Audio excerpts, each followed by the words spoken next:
saan ang galing inspirasyon, at paano siya binuo, no? From the actors, paano involved yung mga actors, yung mga yung different production, key production people para mabuo ang isang pelikula.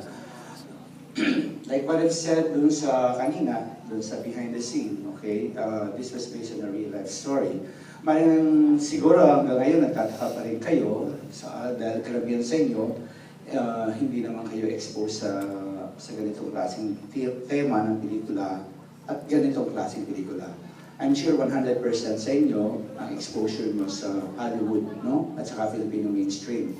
So, kung siguro karamihan din sa inyo, bago itong ganitong klaseng pelikula, kanina naririnig ko yung mga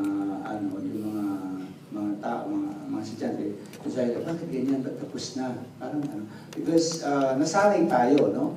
Sa pagpapanood ng pelikula na kailangan ng pelikula, meron siyang happy ending, no? Palagi siyang ang pelikula, meron siyang start, beginning, and end. So kailangan ng end, meron siyang resolution. At hindi lang basta resolution, kundi happy ending. Okay. But then, ang pelikula, gusto ko lang ipaalala sa atin, is also a form of art. Okay, film is also a form of art. It's not just for entertainment. Ang exposure natin sa pelikula, entertainment lang.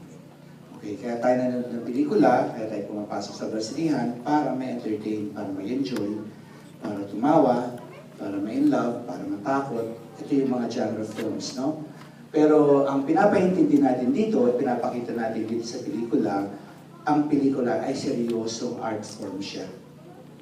Okay? So, maraming elemento na dapat bigyan ng pansin at binubuo para mas ma-appreciate natin.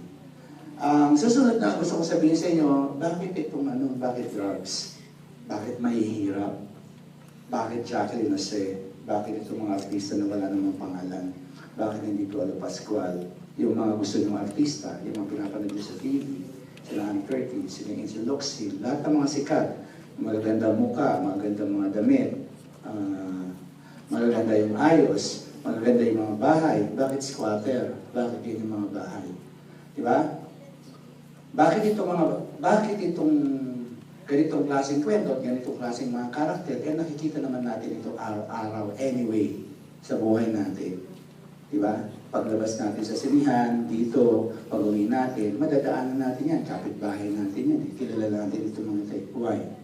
Bakit? Diba? Nakikita naman natin yan.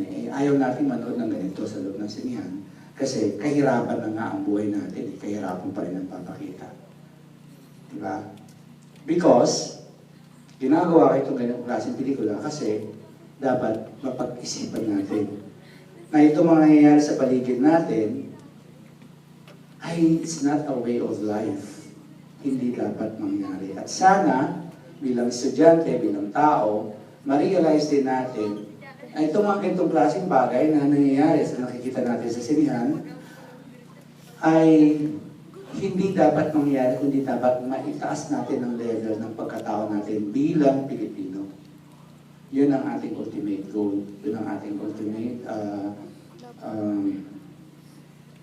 yung goal. Bakit tayo magawa ng itong klaseng dito? Ayaw lang natin basta mag-entertain at ayaw natin basta mag-enjoy kayo at pag-uwi nyo after watching the film in 2 hours, wala na, makakalimutan na.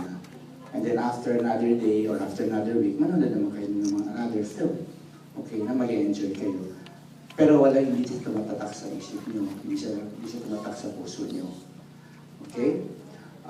So, let's start the Q&A.